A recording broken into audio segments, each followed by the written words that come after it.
Hello dear students, so today I am starting a course for 11th physics. So in this course we will study all the chapters and all the topics related to CBSE board, NEET and JEE. Okay, so I divided all the chapters into a module, and then module is further divided into a topics. Okay, so today in this video lecture I will start a first module, and first module is units and measurements. Okay, and the first topic which we will take is units and dimensions. Okay, so before starting this course, which is the 11th physics, okay, so before starting this course, first we will see that what are the chapters is in 11th physics. Okay, so let's first see all the chapters, or I can say that all the chapters which are in 11th physics. So first chapter is units and measurement. Okay, so this chapter is in CBSE board, it is in NEET also, and it is in JEE also. Now second chapter is motion in a straight line, it is also in all the exams, CBSE, NEET and JEE. And third is motion in plane, you can see all three ticks. Then law of motion, okay, this is also in all the exams. Then work, energy and power. Then system of particle and rotational motion, and last chapter is gravitation. So there are two books in 11th class. Okay, so in first book these are the chapters. There is one zero chapter also, and that chapter name is physical world.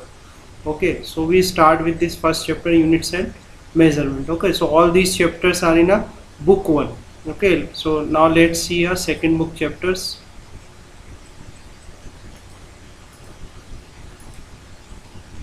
So there is a chapters which are in a second book. Okay, so these are the chapters. First chapter is mechanical properties of solids, then mechanical properties of fluids, then thermal properties of matter, then thermodynamics, then kinetic theory of gases, then oscillation and waves. Okay, so these all chapters are in a second book. Okay, so I hope you understand that 11th class book has all these chapters. Okay, so there are two books. These all chapters are in a first book, and these chapters are in a second book. Okay, so we start with the first chapter. First chapter is units and measurements. Okay, so I divided the chapters into a module. So our first module is units and measurement. Okay, and in this module our first topic is units and dimensions. Okay, so first we will study what is units and dimensions. Okay, so let's start this. So first we will study what is a physical quantity. Okay, so to understand the physical quantity, let's take a example. This is a mass m. Okay, so on this mass m you are applying a force F. Okay, so when you are applying a force F, this mass m is accelerate by a acceleration a. Okay, in a positive x direction. एक example लेते हैं, उस example में एक मास है m, इस मास m में f force हम अप्लाई कर रहे हैं, और इस f फोर्स की वजह से ये प्लस x डायरेक्शन में a एक्सेलरेशन से ये मोशन करता है. Okay, so it is a physical action. ये एक फिजिकल एक्शन है जो आप खुद भी परफॉर्म करके देख सकते हो. So it is called a physical action. Now if I will tell you that write this physical action into a form of a equation, अगर आपको इसी फिजिकल एक्शन को इक्वेशन की फॉर्म में लिखना हो कॉपी में या पेपर पे, ठीक है, तो you can write this equation of motion F is equal to m. Okay, now if you write this equation F is equal to m a, अगर आप लिखते हो तो F is equal to m a से भी यही हमें पता चलता है कि m मास का कोई ब्लॉक है या बॉडी है जिस पे आप F फोर्स लगा रहे हो और वो a एक्सेलरेशन से चल रहा है. तो चाहे आप ये फिजिकल एक्शन देख लो या फिजिकल इक्वेशन, दोनों का मतलब एक ही है.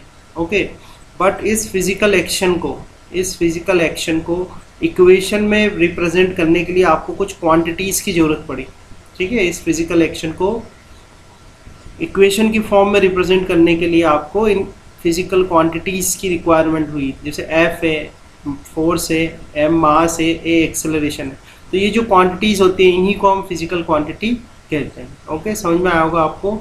ये जो क्वांटिटीज़ हैं जो किसी भी फिजिकल एक्शन को इक्वेशन की फॉर्म में रिप्रेजेंट करती हैं, ये जो क्वांटिटीज होती हैं इन्हीं को हम क्या बोलते हैं, फिजिकल क्वांटिटी कहते हैं। ठीक है, तो हम ये डेफिनेशन लिख सकते हैं, quantity which represent any physical action into a form of equation is called physical quantity. Okay, तो फोर्स भी एक फिजिकल क्वांटिटी है, मास भी एक फिजिकल क्वांटिटी है, और एक्सेलरेशन भी एक फिजिकल क्वांटिटी है। ओके, इसे और भी एग्जांपल आप देख सकते हैं, force, mass, acceleration, velocity, power, energy, etc. They are number of quantities in a physics which we are called physical quantity. Okay, now let's see the types of physical quantity. तो physical quantity को हम दो parts में divide कर सकते हैं, fundamental physical quantity and derived physical quantity. ठीक है, fundamental physical quantity क्या होती है?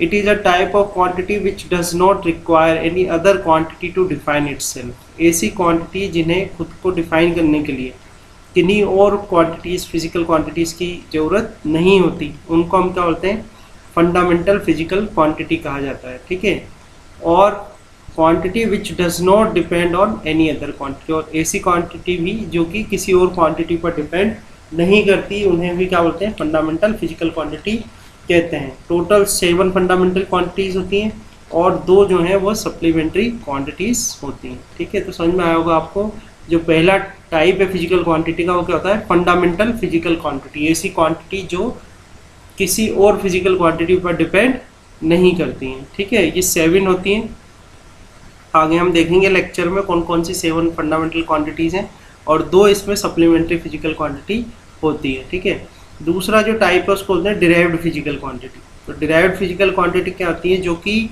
अपनी डेफिनेशन के लिए या ऐसी क्वांटिटीज़ जिनको डिफाइन करने के लिए हमें फंडामेंटल फिजिकल क्वांटिटीज़ की ज़रूरत पड़ती है।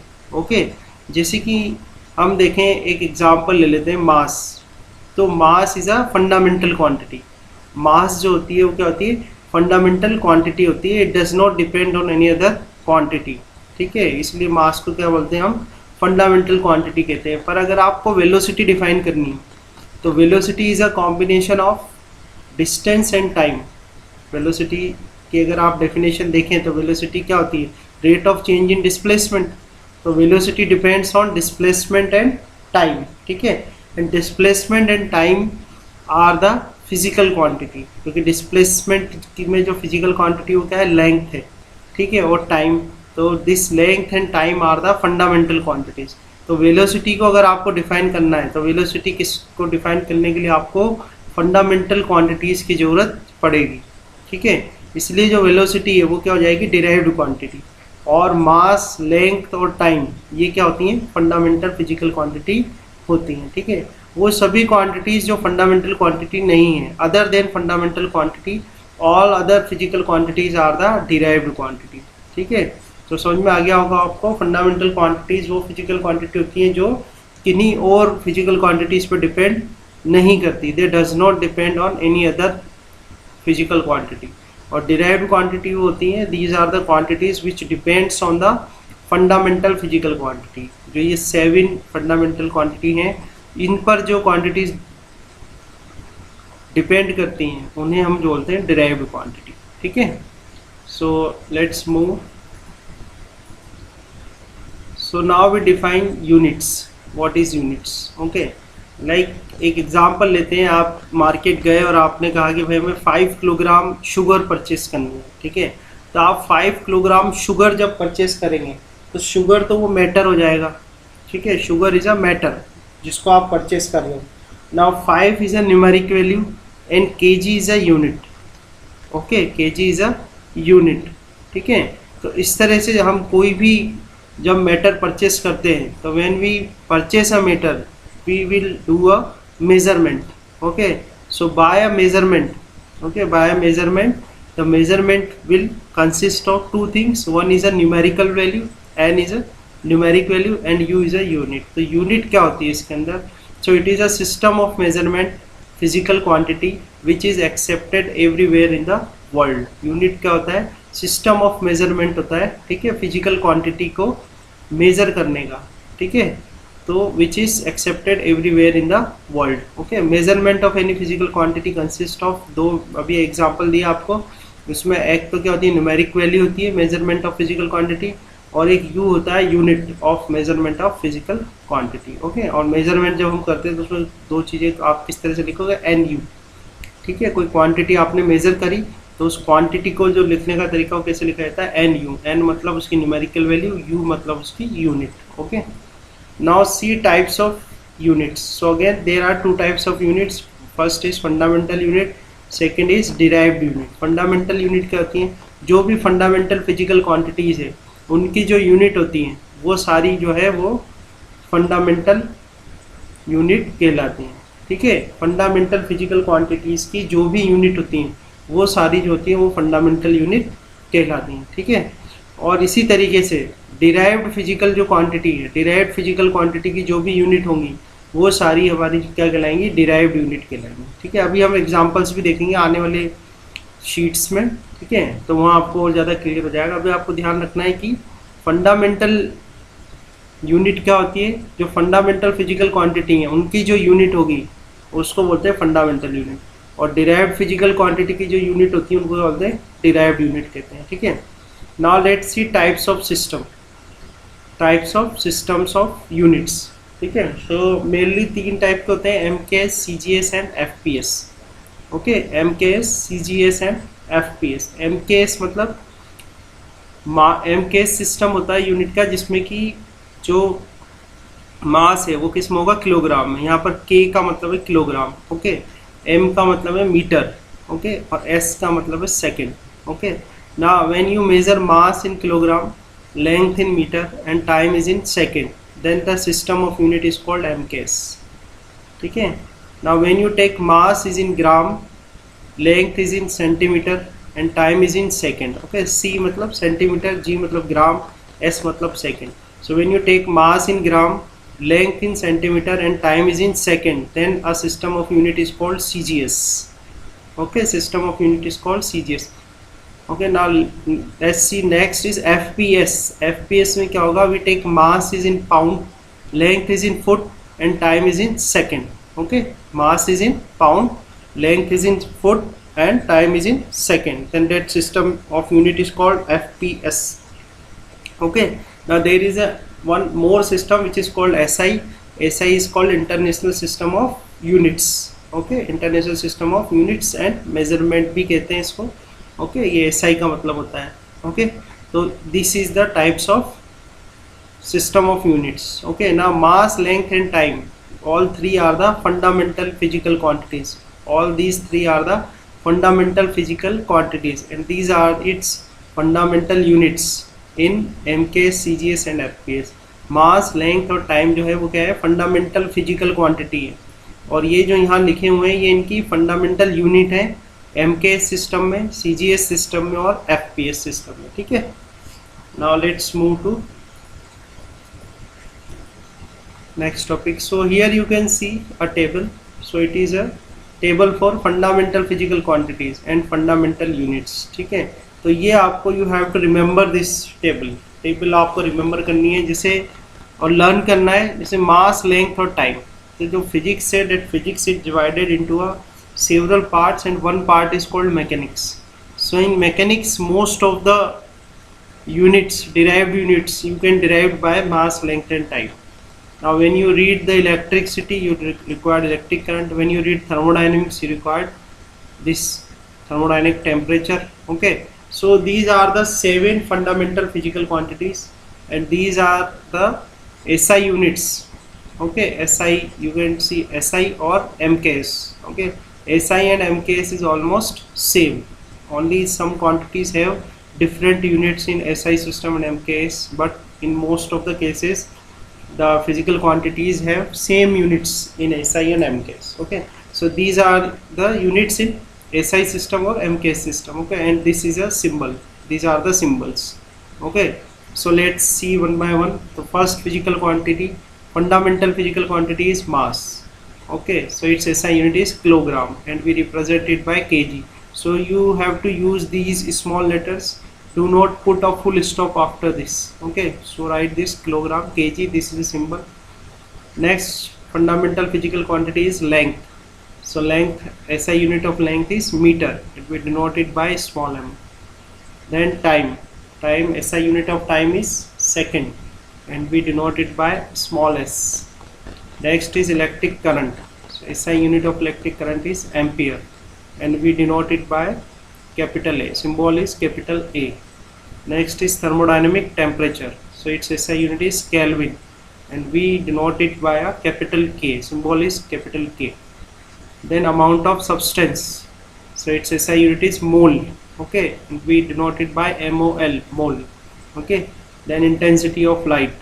Its SI unit is candela. Okay, and we symbol of candela is CD. So these are 7 fundamental physical quantities, and these are the SI unit of these fundamental physical quantities, and these are the symbols we use for this SI units of physical quantities. ठीक है, तो इसमें से जो 3 जो है मास, length और time, ये अभी आपका जो 11th का सिलेबस है, in 11th in most of the chapter in first book are from mechanics. Okay, तो मैकेनिक्स का पार्ट है, तो मास, लेंथ और टाइम उसमें सबसे ज़्यादा आपके काम आएगा. ठीक है, तो ये आपको ध्यान रखना है. These are the 7 fundamental physical quantity. जो डिराइव्ड क्वांटिटी होंगी, इनके अलावा जो भी हैं वो सब डिराइव्ड क्वांटिटी हैं, और वो सारी क्वांटिटीज़ इन पर डिपेंड करेंगी. आगे आप देखेंगे, मैं एग्जांपल आपको सॉल्व करेंगे हम, तो आप देखना कि उसमें जो डिराइव्ड क्वांटिटीज़ हैं वो सब इन फंडामेंटल पर डिपेंड करेंगी. ठीक है, आगे बढ़ते हैं हम. 2 सप्लीमेंट्रीज क्वांटिटी होती हैं, जो कि क्या क्या है, plane angle and solid angle. Okay, so plane angle की जो SI यूनिट है वो होती है radian. SI unit of plane angle is radian, और इसका सिंबल होता है RAD. Okay, this is a symbol. Now next is solid angle. Now SI unit of solid angle is steradian. Okay, steradian, and its SI unit is SR. Okay, so you'll have to remember this table. Okay, these 7 fundamental quantities and plus 2 supplementary quantities. Okay, now let's move to next slide. So there is examples. Okay, now we know that mass, length and time. Mass, length and time are the fundamental quantities. Now except those 7 fundamental quantities, all other quantities are the derived quantities. उन 7 के अलावा जो भी quantity हैं वो सारी physical quantity क्या है, डिराइव्ड हैं. ठीक है, डिराइव्ड क्यों है, क्योंकि अब जो बची हुई जितनी भी क्वांटिटीज़ हैं उन सबको हम इन 7 क्वांटिटीज से डिराइव कर सकते हैं. जैसे पहले एग्जांपल आप देखें, वेलोसिटी. वेलोसिटी का फॉर्मूला जो होता है change in displacement with respect to time. Okay, तो अगर हम SI यूनिट निकालना चाहें वेलोसिटी की, SI यूनिट ऑफ वेलोसिटी, तो क्या होगा, SI unit of change in displacement divide by time. Now displacement जो मेजर करते हैं हम वो करते हैं मीटर में, and metre is a fundamental unit. Okay, metre is a fundamental unit, है ना. Then time is a fundamental physical quantity and its SI unit is second. तो सेकेंड भी क्या होती है, फंडामेंटल यूनिट होती है. तो आप देखें कि वेलोसिटी हमारी क्या थी, velocity is a derived quantity. Why, because it depends upon the fundamental quantities. Fundamental quantities में किस किस पर डिपेंड कर रही है वेलोसिटी, एक तो लेंथ पर और एक टाइम पर. ठीक है, तो लेंथ और टाइम पर वेलोसिटी डिपेंड करती है, या हम ये भी कह सकते हैं कि लेंथ और टाइम को मिलाया जाए, ठीक है, तो हमें वेलोसिटी को हम डिफाइन कर सकते हैं. ठीक है, तो यही हमारी डेफिनेशन थी. फंडामेंटल क्वांटिटीज़ क्या होती हैं, ऐसी क्वांटिटीज़ जो कि किसी और क्वांटिटी पर डिपेंड नहीं करती. और डिराइव्ड क्वांटिटी क्या होती हैं, ऐसी क्वांटिटी जो कि फंडामेंटल क्वांटिटीज़ पर डिपेंड करती हैं. तो यहाँ पर हमारी वेलोसिटी क्या हो गई, डिराइव्ड क्वांटिटी होगी. क्यों, क्योंकि ये फंडामेंटल क्वांटिटीज़ से मिलकर बनी है. ठीक है, तो वेलोसिटी की जो यूनिट होगी वो क्या आ जाएगी, मीटर अपॉन सेकेंड. ओके, तो कुछ और एग्जांपल देखते हैं. जैसे SI यूनिट ऑफ एक्सेलरेशन. तो आपको फॉर्मूलाज आने चाहिए. Bye formula you can easily find out the units of any derived quantity. Like acceleration. अब एक्सेलरेशन उस टेबल में तो था नहीं. ठीक है, एक्सेलरेशन उस टेबल में नहीं था, तो एक्सेलरेशन क्या, डिराइव्ड क्वांटिटी है. तो ये डिराइव्ड क्वांटिटी, तो इसको हम फंडामेंटल क्वांटिटी से बना सकते हैं. ठीक है, तो एक्सेलरेशन का जो फॉर्मूला होता है change in velocity divide by time interval. क्या होता है, change in velocity divide by time interval. Now velocity का हम ऑलरेडी डिराइव कर चुके हैं, metre upon second.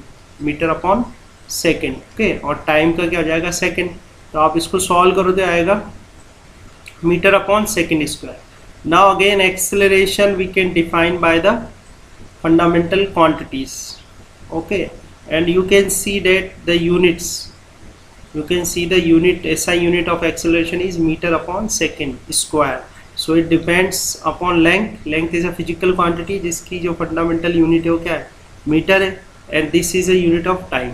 So acceleration is depend upon length and time. Okay, so the acceleration is defined by these two fundamental quantities, and this meter is a SI unit of length and second is a SI unit of time. Okay, so acceleration is a derived quantity. Now you can see force. So by force formula आपको सबको mostly पता ही होगा, force का mass into acceleration.